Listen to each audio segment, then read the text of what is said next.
Perfect. Thank you. Thank you so much. And to everybody, yeah, thanks. Thanks so much for having me. Really great to be here.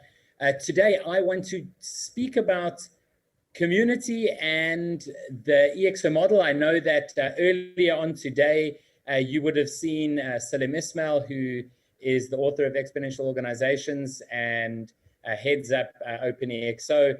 And just before I get started, just a little bit about me. Arthur mentioned that I am the Chief Community Officer at OpenEXO. But just to let everybody know a little bit about my journey, I actually used to be a pharmacist. So I have an undergrad pharmacy degree and worked in the pharmaceutical industry for many years. And it was when I read Exponential Organizations that I realized that, man, we live in a world that is changing, and we have so much opportunity. And ultimately, it allowed me to write my personal MTP, or Massive Transformative Purpose, which is unlocking positive human potential. I truly believe that we have so much potential stored up in all the humans around the world, and that we should take advantage of that. So if that's something that that excites you, you can see at the top of my screen there my handle for all social media. So if you want to connect with me, that's fine. Yeah, really great to be here. So I'm pretty sure everybody in the room or around the world, wherever you are, and by the way, I'm calling in from Montego Bay, Jamaica. It's not where I'm originally from. I am South African originally, and currently live pretty much wherever the wind takes me. So we can all agree that technology continues to change the world, right? And we have a number of exponential technologies that are powering this change. Ray Kurzweil has been noted to say that in the next 10 years, we're going to have as much change as we saw in the last 100 years. And what we like to talk about is these technologies are a number of Gutenberg moments. So of course, when the Gutenberg press was invented, it completely changed the world, right? At that time, we never had democracies. We had monarchies, we had the church that was essentially running things, and people had no access to information. People just had to believe what either the king, the priest, the nobles had to say, and the majority of people were living in abject poverty, right? And so the Gutenberg press then allowed books to be published, to be printed, and that then resulted in the dissemination of information, which ultimately led to what we now refer to as democracy. And so we have all these exponential technologies, from nano manufacturing to robotics to blockchain to renewable energy to drones, 3D printing, artificial intelligence, virtual reality. All of these are completely reshaping the way that the world looks and the way that the world works. And most democracies are like this woolly mammoth. Okay, most of them aren't extinct yet, but they probably should be. They're very lumbering, they're big, they're slow to act. And that's not the world we live in, right? We live in a world which changes quickly, where information is available to everybody, yet our democracies are not that way. They are very slow, they are closed, they are run by elites in most countries. And so we have this mammoth of a democracy, and we really should be moving into something that is a lot more agile. Many democracies are built on essentially the speed of a horse. We have these representative democracies that don't really fit the world we live in today. And the thing is that the innovations that we see essentially cause a massive immune response. And I'm pretty sure Salim mentioned this when he was talking, but they cause a massive immune response because what's happening right now, the democracies we have right now don't want to change. And so essentially you have this immune response. And I like to use this example of an immune response. It's not a government example. It's not a political example. It's not a democracy example. It's an example of a product that we all know. And so on the screen, you can see the first digital camera, right? And this first digital camera was invented by Steven Sasson at Kodak. And now Kodak was, at this time, essentially owned film, right? They made the film, they made the paper, they made the machines, they made the chemicals. Pretty much anything related to photography was owned by Kodak. So what the board said to this, to Steven Sasson was, how long will it take before this very, very rudimentary device, which had a 0.01 megapixel picture, how long is it going to be until that is the quality of photography that we're producing today? And he said about 25 years, which would take you to the year 2000. So he was, more or less right. What did Kodak decide to do? They decided to patent it and to do nothing, to not take advantage of this. Now, should they have completely stopped their business and only moved into digital photography? No, because you need to balance innovation and risk. But they didn't balance this very well. And we all know where the story ends, right? I mean, Kodak filed for bankruptcy in 2012. Now, ultimately, a government, a city is most likely not going to file for bankruptcy. It's not going to, become extinct. But ultimately, in the grander scheme of things, we're going to see citizens not very happy if the government we're working with is not innovating. And so everything that I'm going to be speaking about today is really based on exponential organizations, which Salim co-authored in 2014.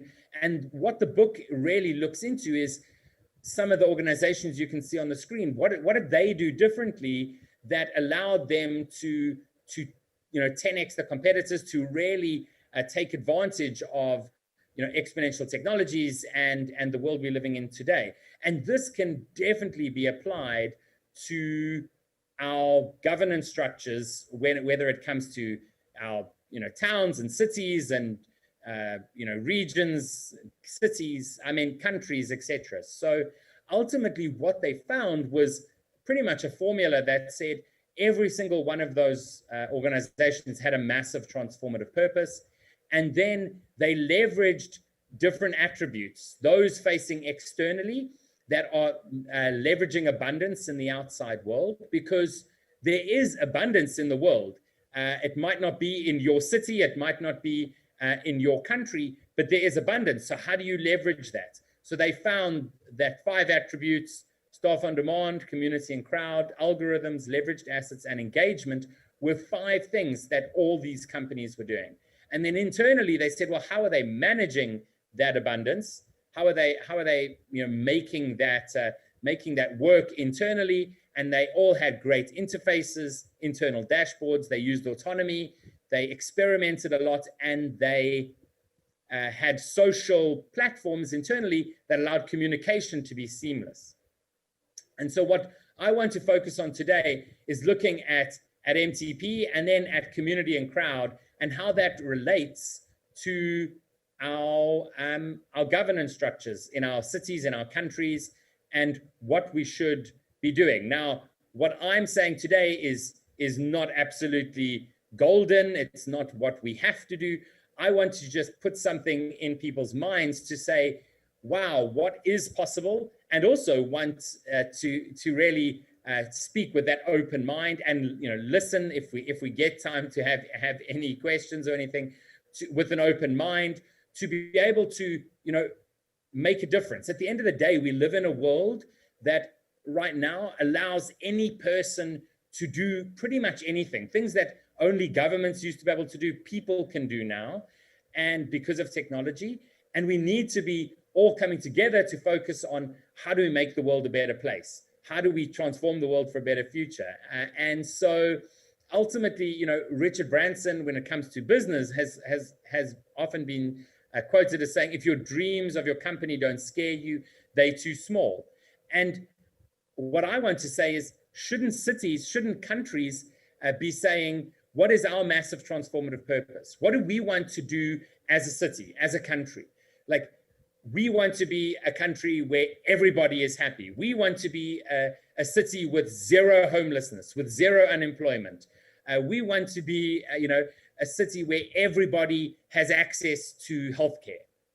What is that massive purpose, right? And so I'm sure everybody watching, knows Maslow's hierarchy of needs and Maslow's updated hierarchy of needs. And ultimately, where purpose sits is right at the self-actualization. Now, many people will say that, there's countries and cities where people are focusing on, just the psychological and the safety aspect of the pyramid, and that's all that people can get to.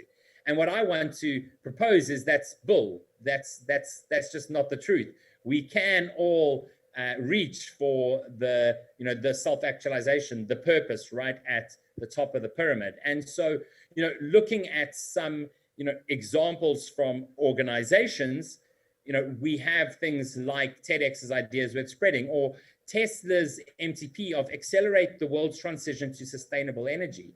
Now, this MTP allows other companies to actually jump on board and say, you know what, I want the world to be transitioned to sustainable energy. And this is why a company like Tesla has opened its patents, for example, and is allowing people to, to essentially use their patents to create, more sustainable energy in the world. And that's really what an MTP is about, right? It goes beyond just, the core of your business, and I would say that the business of government is to allow its citizens to prosper, and so the MTP really needs to be something that everybody can really gravitate towards and can say, yes, that's what we want to do, and yes, I want to now get involved in this organization. This way, if government has that massive purpose, it then will, and government departments may have different purposes. It then will allow, citizens to stick their hand up and say, I want to be involved in something like that. And, that's when we come to the community and crowd attribute, right? And so this attribute says, how do you leverage people that are in your community? And I would say that, citizens would count as a community. Businesses that are within a city, within a country, would count as a community. And the crowd would be, people outside of the country, tourists, perhaps investors. And so how can you attract these people to your country, your city, and therefore allow your democracy to be run by this community, essentially? Because if we look at the community and crowd attribute working in private or in companies, right, we can see that you have the community based around TEDx, which don't make any money out of a TEDx. You're not allowed to profit from a TEDx. Yet you've got people around the world who want to do it because they believe in the MTP. They want to have ideas worth spreading. And yes, they want to meet amazing people in the process, right? I know I've already mentioned Tesla, but if you look at Tesla again, they leverage their community to essentially market for them. Tesla don't really run any marketing. They don't have many ads. Yes, they do shoot a lot of footage around their cars and whatnot, but they then allow their community to leverage that and to go out and to share it, right? If you go onto YouTube, you'll find multiple YouTubers that literally have a channel just based around Tesla, right? And around what they're doing. And this shows you that they've got this amazing MTP that then brings people together to say, what can I do to help this MTP to actually come to fruition? So if we can imagine a city or a country doing this, what would citizens then be able to do? They'd be empowered to be able to strive towards that MTP. And if we empowered people to do that, I think that's really what a democracy ultimately is. You know, democracy is supposed to be about allowing the people to have the say, the power, right? And the way we've done that in the past and now is that we use a representative system. We say, well, everyone can't govern, and therefore we need to get someone to represent us. Now, there is a great TED Talk that I would highly recommend you go watch, which is by, what is his name? His surname is Hidalgo, and his name has completely gone out of my mind, but it's about how we can use AI to essentially create a digital avatar of every human being, and that would be the representative democracy. And I truly believe that is part of this future, because that then really takes the community to the next level, because then you actually are representing yourself. And you know, I highly recommend you watch that. And I think that could be an entire day's conversation, right? But ultimately, the question we need to ask is, how do we really get the citizens of a country to feel empowered that the country belongs to them? Because what I've seen, or the city belongs to them, what I've seen is, you know, you have a lot of proud citizens of countries around the world. You know, you have Independence Day or whatever, and people will be out there waving their flag, happy, but they're not actually, you know, taking part in anything that's building up their city, for example, or their country. When they see a leak, they don't report it. When, you know, when there's litter in the street, they don't pick it up. And that's because there's this idea that, well, the government will do it, as opposed to the democracy is mine, it's about me. So how do we, you know, bring back that want of people to actually participate? And I believe it's by running governments as exponential organizations, where we leverage all the attributes, and we then build up a community of people that say, this country belongs to me, and I want to see it prosper. Not I believe the government needs to do it for me, because I am part of the government. Now, is that an easy transition? No. You know, is there a golden bullet or a one model that'll work for everywhere in the world? No, I don't think so. But can we, by opening things up and leveraging some technologies and being innovative, really start to see a change? Yes, because we already see it in many countries around the world, right? We see it in Estonia, or where there's e-governments. Smaller countries can do it a lot easier, of course, because they are smaller, right? And those small countries need to take advantage of that, need to be leveraging this and saying, we can actually, you know, draw people into our community and crowd, and some countries are leveraging communities outside of their country to actually be part of a community with an e-citizen program or something like that. You know, that really is the future. And so, you know, I highly recommend that you know, people look to, well, what can I do to actually, you know, create a difference in my democracy. And so what I want to leave you with is this image, right? It might just be a bunch of black dots. Maybe you've seen it before and you know exactly what's in it, because once I show you that there is a dog in this picture, forevermore, for the rest of your life, when you see this, you will be able to see the dog sniffing there in the dirt. And the reason I like to show this is because every day we get to see new things. And what I propose is that we don't unsee those. So perhaps some of what I've shared today is new for you. Perhaps you knew about it, but are you doing something about it, right? You know it's there, it's in your mind, and you'll know it forever. So what are you actually doing about it? So, we want to transform the world for a better future within the OpenEXO community. And if you want to do that too, join us, but also take action, right? Do something today. Like, don't just sit back, because at the end of the day, when it comes to, governance, it actually is in our hands, and we need to sort of take that back. So I hope that's been helpful for everybody, and that you've enjoyed this. Arthur, thanks so much for inviting me today. So thanks very much.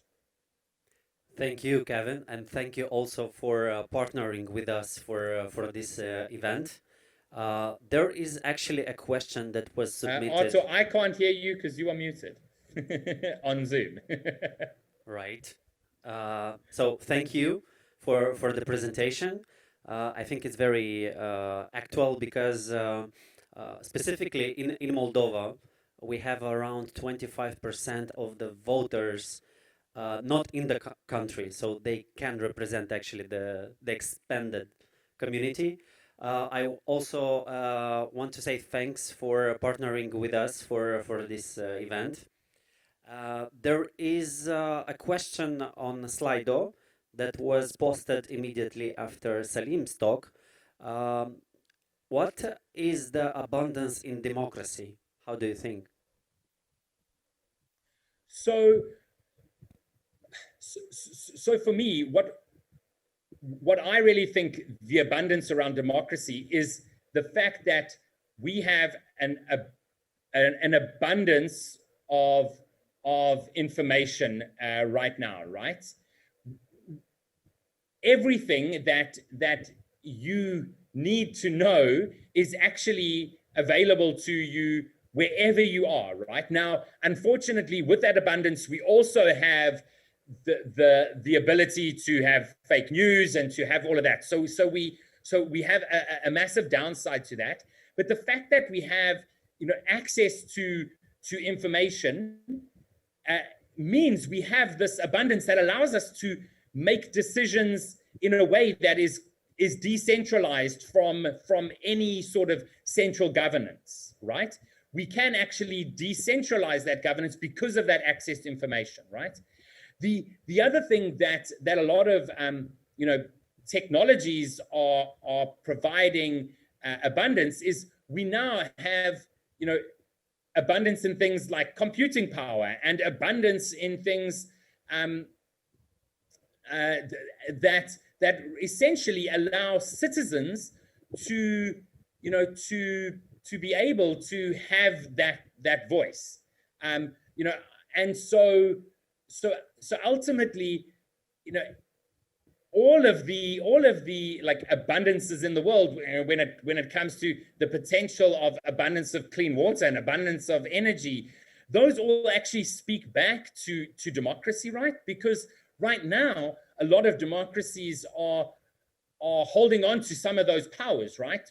Holding on to the power to allow people to generate electricity, right? I mean, I know in my country of South Africa, you can't just be an independent energy producer, because the government regulates that, power has to be supplied in a certain way, right? Now, things are changing, thank goodness, because hopefully we can move to more renewable energies. But so all of these other abundances actually speak back to what democracy looks like.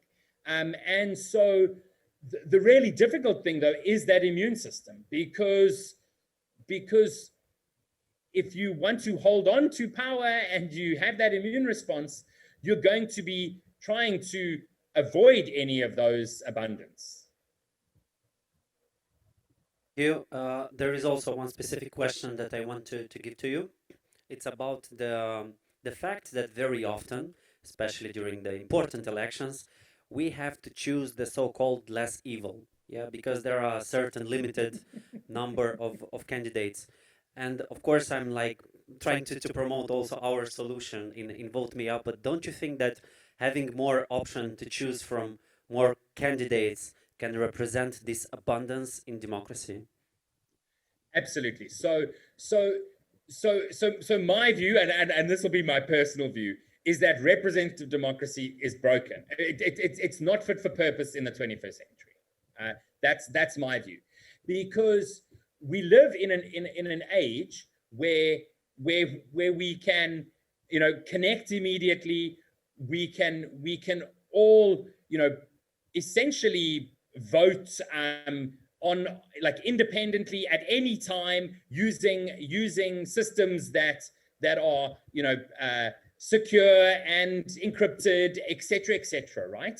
So, like, why do I have to give my power to someone to vote on a bill or a piece of legislation when I could actually do that myself with the solutions we have right now, right?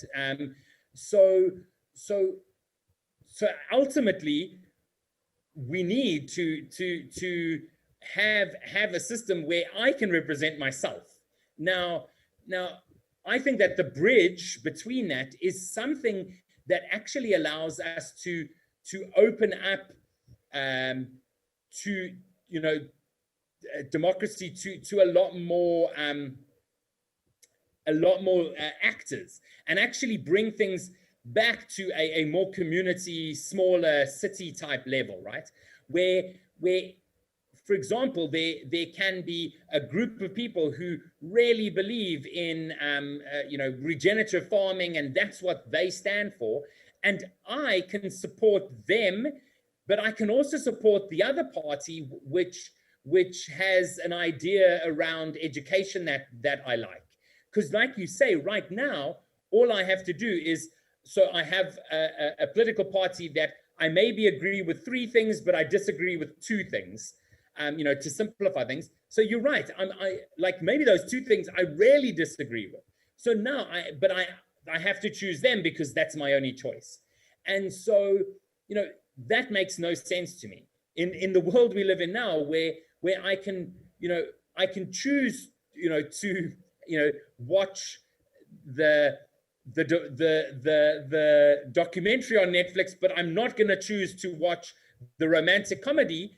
That's how democracy should be. I should be able to, we should be able to choose what we want, in essence. Now, of course, not everybody can have what they want, but I do believe we can get to somewhere where we're using technology to be able to allow us to actually represent ourselves. Yeah. Thank you very much, Kevin.